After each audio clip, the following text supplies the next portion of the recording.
Yesus, kau kebenaran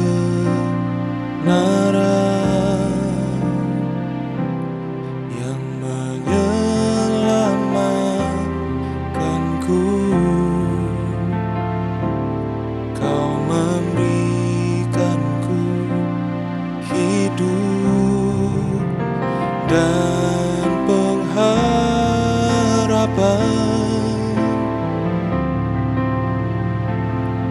Ku ikut kehendak-Mu, ku perlu anugerah-Mu. Ku nyatakan janjiku kepadamu.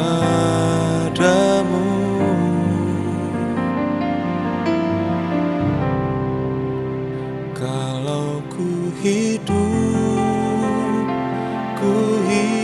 bagi-Mu, hatiku tetap menyembah-Mu. Dunia tak bisa menjauhkanku dari kasih-Mu.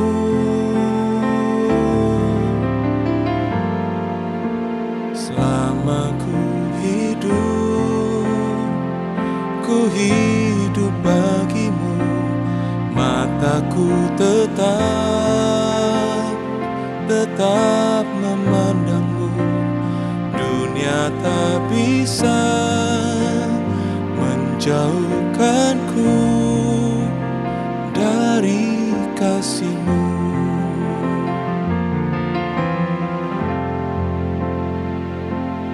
Yesus, kau kebenaran yang menyelamatkanku. Kau memberikanku hidup dan pengharapan.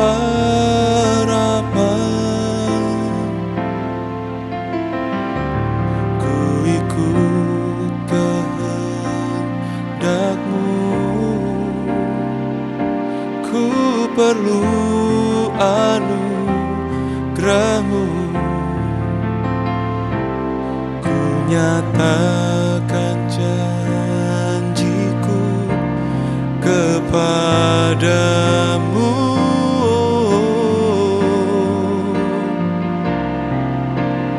Kalau ku hidup bagi-Mu, hatiku tetap menyembah-Mu. Dunia tak bisa menjauhkanku dari kasih-Mu. Selama ku hidup bagi-Mu, mataku tetap memandang-Mu. Dunia tak bisa menjauhkanku dari kasih-Mu.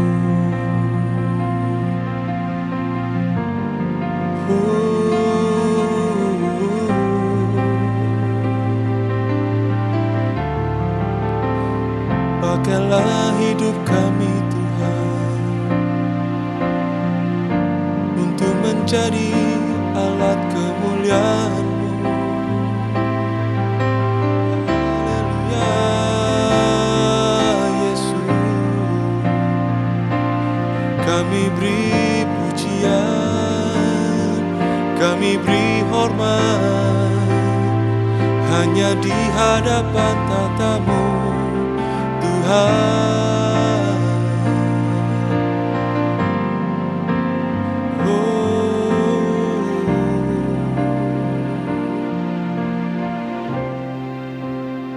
Kalau ku hidup bagi-Mu, hatiku tetap tetap menyembahmu. Dunia tak bisa menjauhkanku dari kasih-Mu.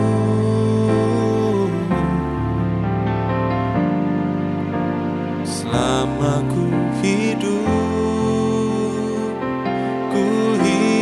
bagi-Mu. Mataku tetap memandang-Mu. Dunia tak bisa menjauhkanku dari kasih-Mu.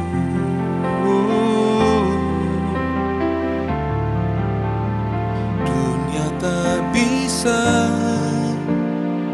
menjauhkanku dari kasih-Mu.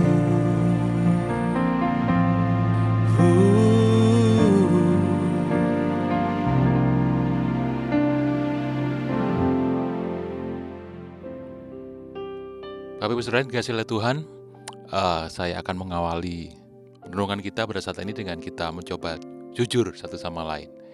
Hanya saudara dan saya, mari kita jujur.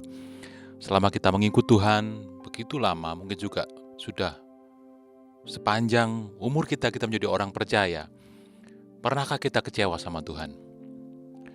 Pernahkah kita merasa Tuhan kok seperti ini, kok tidak adil, mengapa seperti ini terjadi? Dan banyak pertanyaan lainnya. Saya kok yakin bahwa pasti kita pernah kecewa.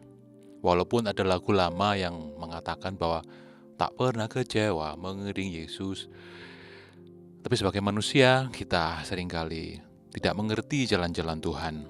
Mengapa Dia membuat hal ini terjadi, mengapa hal itu terjadi, mengapa keadaan kita belum membaik, mengapa penyakit kita belum sembuh, mengapa belum ada terobosan dalam masalah yang sedang saya alami. Padahal kita mungkin sudah berdoa, bahkan cukup lama berdoa. Bapak Ibu, seringkali keadaan ini akan bertambah buruk dan kita mulai berpikir negatif tentang Tuhan. Kita mulai berat untuk beribadah, kita mulai enggan untuk melayani. Saat kita beribadah atau melayani pun kualitasnya tidak seperti dulu lagi. Saat kita begitu berapi-api melayani Tuhan, saat cinta pertama kita begitu menggebu-gebu pada Tuhan. Kita tetap beribadah, kita tetap melayani, tapi akhirnya itu hanya karena tuntutan tugas. Itu hanya karena saya orang Kristen, hari Minggu ke gereja. Hal itu terjadi begitu lama, terus menerus, minggu demi minggu, bulan demi bulan, dan akhirnya membawa kita pada kesuaman rohani. Kondisi ini bisa saja lebih parah lagi terjadi, dan diperparah lagi saat kita melihat orang-orang yang kita anggap mereka ini tidak terlalu baik, bahkan mungkin kita anggap sebagai orang fasik, malah seperti mendapatkan berkat, mereka seperti mendapat kemujuran. Hidup mereka makmur, mujur. Mereka tidak ibadah tiap minggu, ibadah juga bolong-bolong, mereka tidak melayani, tapi mereka rasanya sukses dalam pekerjaan mereka. Mereka melakukan bisnis dengan tidak baik, tapi berhasil, punya banyak keuntungan. Mereka tidak menjaga hidupnya, mereka hidup sembarangan, tapi kok kesannya mereka lebih diberkati. Bahkan mereka mungkin melakukan hal-hal yang tidak baik. Mereka mungkin punya simpanan di tempat lain, bukan simpanan uang tentu saja. Tapi kenapa kok mereka hidupnya bahagia? Bisnis mereka lebih maju daripada bisnis kita. Toko mereka lebih ramai, omset mereka lebih besar, dan proyek mereka lebih banyak mungkin dari proyek kita. Dan ini sangat menyedihkan hati kita, malah memperparah kesuaman rohani yang sedang kita alami. Sementara kita begitu menjaga kehidupan kita takut akan Tuhan, kita sungguh-sungguh beribadah, melayani, berbisnis dengan benar, dengan jujur, tapi keadaan juga belum membaik. Orang Jawa pernah bilang, kalau jujur malah nanti ajur, katanya seperti itu. Bapak Ibu, keadaan seperti ini tentu menggoda kita untuk mempertanyakan keadilan Tuhan, menggoda kita untuk makin lama makin meragukan akan kebaikan Tuhan. Makin lama kita makin berat untuk beribadah, untuk melayani Tuhan.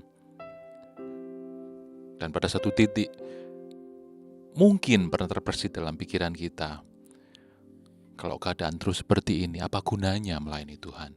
Apa gunanya beribadah sama Tuhan? Apa untungnya melayani Tuhan? Orang dunia nggak Tuhan-Tuhanan juga bisa berhasil kok.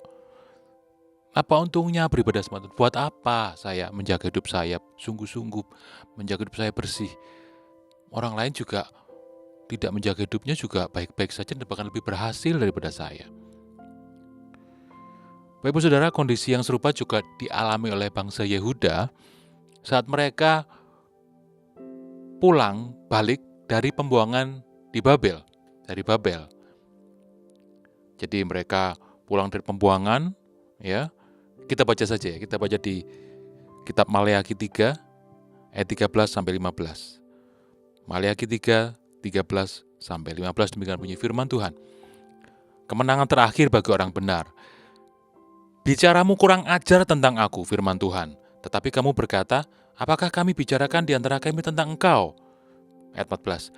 Kamu berkata, adalah sia-sia beribadah kepada Allah. Apakah untungnya kita memelihara apa yang harus dilakukan terhadapnya dan berjalan dengan pakaian berkabung di hadapan Tuhan semesta alam? Ayat 15. Oleh sebab itu kita ini menyebut berbahagia orang-orang yang gegabah. Bukan saja mujur orang-orang yang berbuat fasik itu, tetapi dengan mencobai Allah pun mereka luput juga. Bapak Saudara, sepulang dari pembuangan, bangsa Yehuda ini tidak langsung seketika mereka mengalami kebangunan rohani, ya. Mereka mengalami suatu revival dalam kerohanian mereka. Mereka kan pulang dari pembuangan, kembali ke Israel, ke tanah mereka. Tapi bukan seperti itu yang terjadi. Malah yang terjadi adalah kondisi kerohanian mereka begitu memprihatinkan. Tandanya bisa terlihat dari saat itu, Bapak Ibu bisa baca sendiri, imam-imam tidak menghargai mezbah korban bakaran. Rakyat juga membawa persembahan dengan asal-asalan. Salah satu indikasi juga bahwa kerohanian mereka saat itu sangat suam, sangat menurun adalah mereka tidak mau membayar persembahan persepuluhan. Dan saya tidak berbicara mengenai persembahan persepuluhan sekarang, jadi Bapak Ibu tidak usah khawatir. Mereka tidak mau membayar persembahan persepuluhan. Mereka merasa bahwa beribadah kepada Allah Yahweh tidak bawa keuntungan apa-apa. Percuma saja beribadah pun mereka lakukan dengan asal-asalan, dengan karena rutinitas. Mempersembahkan korban juga dengan asal-asalan.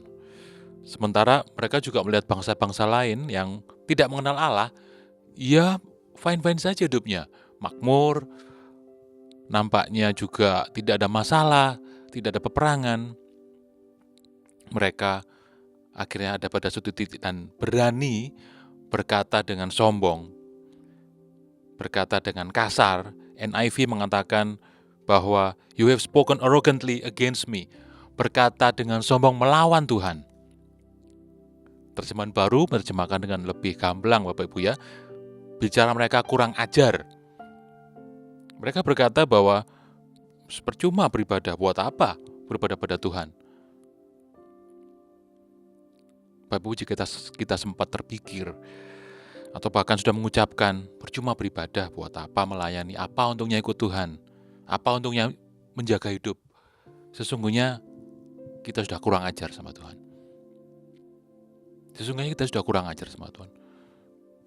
Saudara dan saya mungkin pernah ada satu peristiwa di mana sia-sia, ngapain juga melayani, ngapain juga ke gereja. Sesungguhnya itu sudah tindakan yang kurang ajar kepada Allah. Siapa kita berani kurang ajar pada Allah yang Maha Dahsyat? Siapa kita? Saat kita berpikir, apa untungnya kita ibadah, Dapat apa kita ibadah? Benefitnya apa? Kita sebenarnya sedang menganggap atau menilai keuntungan atau berkat-berkatnya lebih penting daripada Tuhan sendiri. Kita menginginkan berkatnya lebih dari pribadinya. Dan Alkitab berkata, bukan saya mengatakan, itu adalah satu kekurang ajaran. Seolah kita memperalat Tuhan. Kita melakukan sesuatu, kita bersedia melakukan sesuatu untuk Tuhan, tapi di belakangnya, Tuhan, aku sudah melakukan sesuatu loh ya. So, next, Tuhan tolong saya seperti ini. Masalah saya ini, kekurangan saya ini, problem saya ini. Soalnya kita sedang memperalat Tuhan untuk memperoleh tujuan kita. Tentu ada alasannya, ada suatu drive di mana kita melakukan sesuatu. Mengapa kita taat pada Tuhan? Mengapa kita beribadah? Mengapa sih kita rajin melayani? Mengapa kita memberi persembahan? Mengapa kita berbuat baik bahkan? Jika saudara dan saya melakukan itu semua untuk berharap Tuhan memberkati kita, untuk membuat kita sukses, bahagia, kaya, sebenarnya kita sedang bertransaksi. Transaksi kan? Saya melakukan ini, Anda melakukan itu. Saya memberikan ini, Anda memberikan itu dong. Transaksi, transaksional. Hubungannya jadi transaksional. Bukan relasional, padahal Tuhan menginginkan hubungan yang relasional. Tuhan menginginkan hubungan dengan kita, bukan transaksi, bukan dagang. Lalu sebenarnya apa sih keuntungan beribadah pada Tuhan? Apa sih keuntungannya kita sungguh-sungguh hidup bagi Tuhan? Jawabannya tidak ada. Loh, kok tidak ada, Pak? Iya, tidak ada. Karena keuntungannya sendiri adalah kita memiliki Tuhan. Kita bisa beribadah pada Tuhan, itu sudah keuntungan buat kita. Kita sudah menjadi anak-anaknya dan Tuhan menjadi Bapa kita. Itu adalah suatu keuntungan sudah. Yang lain yang kita harapkan itu hal yang gampang. Sebenarnya itu adalah konsekuensi nanti. Kalau kita sungguh-sungguh berbakti pada Tuhan, masa Tuhan yang Maha Baik tidak memberkati kita? Sangat-sangat tidak mungkin. Saya sangat tidak percaya. Kalau kita sudah sungguh-sungguh sama Tuhan, terus kita dibiarkan sama Tuhan. Berkatnya, perlindungannya, penyertaannya, itu adalah hal yang pasti yang sudah Dia sediakan. Jika kita berhasil dalam pekerjaan kita sukses, kita bisa memiliki banyak aset, berhasil, anak-anak kita berhasil, itu adalah sebenarnya bonus dari Tuhan. Janganlah itu dijadikan fokus. Bonus bukan fokus. Mari kita fokus untuk melakukan firman-Nya, bukan fokus pada berkat Tuhan. Bonus itu akan datang dengan sendirinya. Saya akan bacakan dari Mazmur 119 ayat 35 dan 36. Kitab Mazmur 119 ayat 35 dan 36. Demikian bunyi firman Tuhan. Biarlah aku hidup menurut petunjuk perintah-perintah-Mu, sebab aku menyukainya. Condongkanlah hatiku kepada peringatan-peringatan-Mu, dan jangan kepada laba. Saya akan bacakan dari bahasa Indonesia masa kini. Semoga aku berpegang teguh pada perintah-Mu, karena itulah kesukaanku. Berilah aku hasrat untuk mentaati peraturan-Mu, melebihi keinginan menjadi kaya. Wow, kalau melebihi keinginan menjadi kaya. Mentaati perintah Tuhan itu, penulis Mazmur katakan, sebenarnya harusnya kesukaan buat kita, bukan keterpaksaan, bukan tuntutan. Mentaati Tuhan bukan agar kita mendapatkan sesuatu dari Tuhan, bukan. Jika saudara melakukan sesuatu, tapi agar Tuhan melakukan sesuatu bagi saudara, percayalah pada satu titik, saudara akan kecewa. Ini ada satu urutan. Ketaatan kita seharusnya didasari oleh kebaikan Tuhan dulu. Jadi kita taat, itu didahului oleh kebaikan Tuhan, bukan sebaliknya. Maksudnya apa? Tuhan itu baik sama kita lebih dulu. Saat kita masih berdosa, Tuhan menebus kita, Tuhan memberikan anak yang tunggal Kristus pada kita. Itulah dasar kita taat. Kalau dibalik, jadi salah. Kita taat dulu sama Tuhan, berharap agar Tuhan baik sama kita. Enggak seperti itu hukumnya. Kebaikan Tuhan mendahului ketaatan kita. Tuhan lebih dahulu begitu baik buat kita. Itulah dasar ketaatan kita, karena kita mengasihi Tuhan. Kita mengasihi Tuhan pun waktu itu kita belum kenal Tuhan. Tuhan mengasihi kita lebih dulu, mencari kita lebih dulu. Bapak Ibu, dalam Keluaran 20, nggak usah dibaca, Keluaran 20 adalah, kita tahu adalah list dari 10 perintah Allah. Tetapi di ayat yang pertama, sebelum 10 perintah ini dirilis, ada pembukaannya dulu, ada pendahuluannya dulu, di mana Allah Yahweh mengatakan bahwa akulah Tuhan Allahmu yang membawa engkau keluar dari tanah Mesir, dari tempat perbudakan. Sebelum Tuhan memberikan perintah, 10 perintah itu pada bangsa Israel, dia ingatkan dulu kebaikannya. Allah yang baik, yang membawa mereka, melepaskan mereka dari tanah perbudakan, yang melepaskan mereka keluar dari tanah Mesir. Kebaikan Tuhan mendahului ketaatan kita. Sebenarnya saya tadi mengatakan bahwa keuntungan ibadah tuh ya tidak ada sebenarnya. Semua berkat Tuhan adalah bonus buat kita. Karena sebenarnya berkat terbesar yang sudah diberikan pada Tuhan itu sudah diberikan pada kita. Berkat yang begitu besar, begitu tidak terkatakan, begitu agung, begitu mulia. Saya bacakan 1 Yohanes 4 ayat 10. Surat 1 Yohanes pasal 4 ayat yang ke-10. Berkat terbesar bagi kita.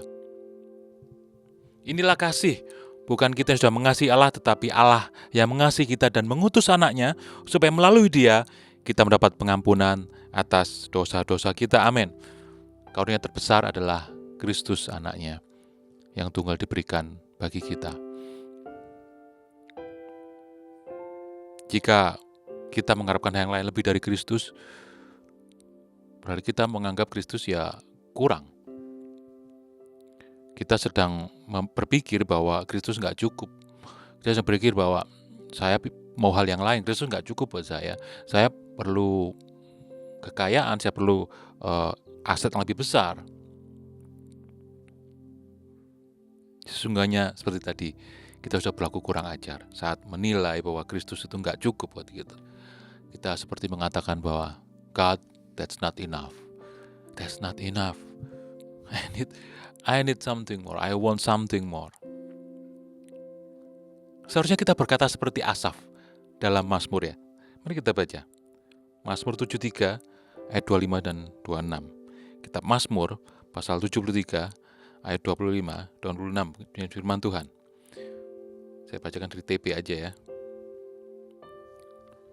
Siapa gerangan ada padaku di surga selain engkau? Selain engkau tidak ada yang kuingini di bumi. Sekalipun dagingku dan hatiku habis lenyap, gunung batuku dan bagianku, tetaplah Allah selama-lamanya.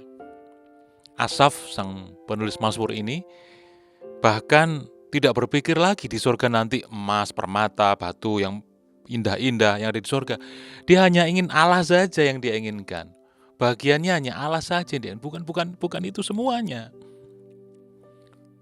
Saat apa yang kita miliki di dunia ini lenyap semuanya. Saat apa yang kita pegang dengan tangan kita ini hilang. Semua yang kita miliki ini hilang. Aset kita dirampas mungkin. Kesehatan kita juga hilang. Bahkan tubuh kita mungkin perlahan-lahan hancur karena kita sakit. Apa kita masih bisa berkata, Lord, you're more than enough for me. Apakah kita masih bisa berkata bahwa Tuhan, Engkau lebih dari cukup buat aku? Walaupun kita kehilangan semuanya, apa yang kita lihat, apa yang kita bangun dari dulu mungkin hilang begitu saja. Apakah kita masih bisa berkata bahwa Tuhan, Engkaulah gunung batuku dan bagianku. Engkaulah harta termulia yang paling berharga, yang gak bisa seorang pun atau apapun ambil daripada aku. Itu cukup buat saya. Apa kita bisa masih ngomong seperti itu? Bapak Ibu Saudara, jika kita pernah berpikir bahwa gak ada gunanya ibadah, saat kita berpikir bahwa sia-sia juga melayani, ngapain juga menjaga kehidupan, tidak ada bedanya ibadah atau enggak, gitu ya. Yang berarti kita sudah kurang ajar sama Tuhan. Mari kita datang pada Tuhan, kita mohon pengampunan Tuhan. Mari minta Roh Kudus untuk memberikan hati yang baru, memberikan kasih yang baru. Kita perbaharui lagi kasih kita pada Tuhan.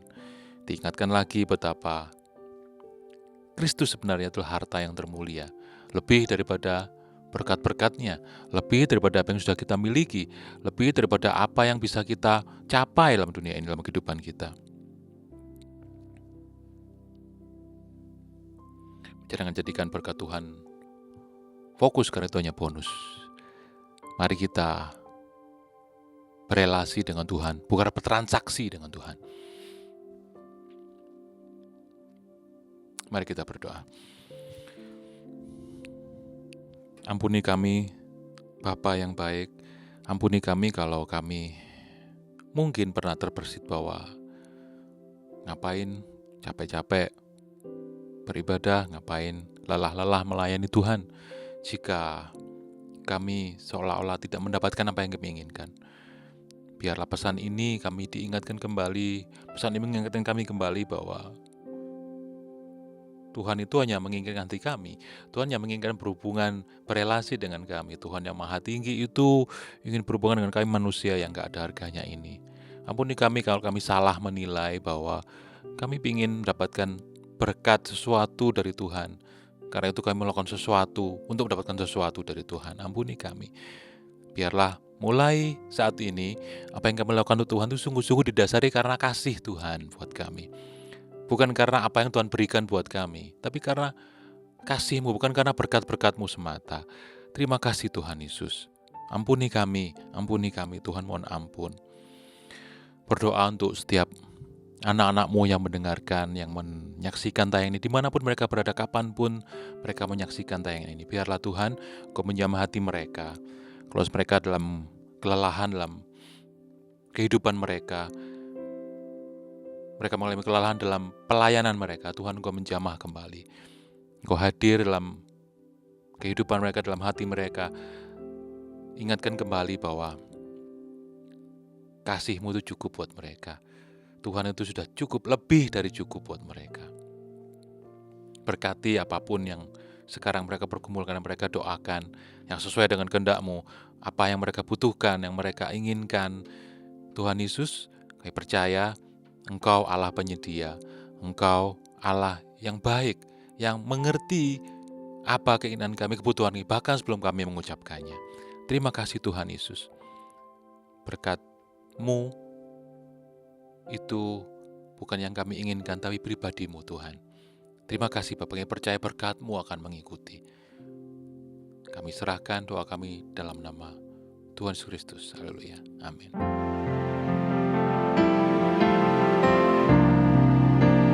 Ku beri yang terbaik bagimu, ku relakan segalanya, yang terbaik bagimu. Segenap hatiku dan segenap jiwaku,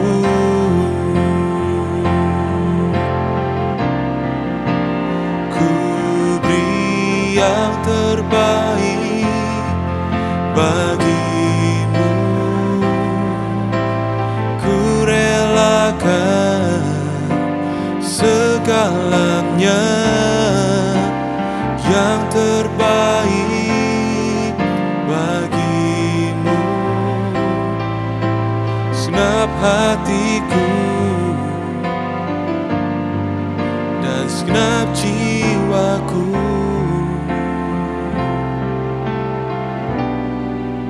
segenap hatiku